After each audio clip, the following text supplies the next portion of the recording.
I'm Mary Quincy, travel photographer from Paris.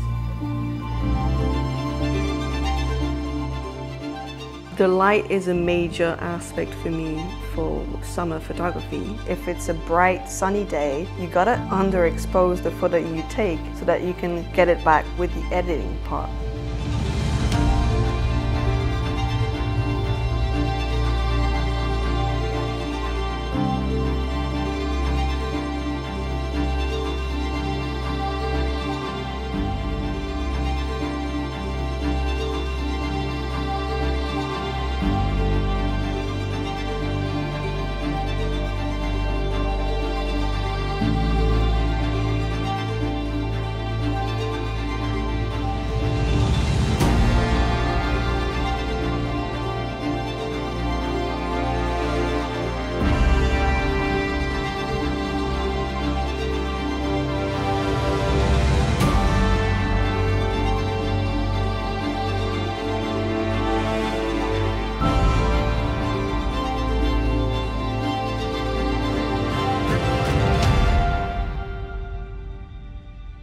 I want to go early in the morning and stay up late to have the greatest shots I can get.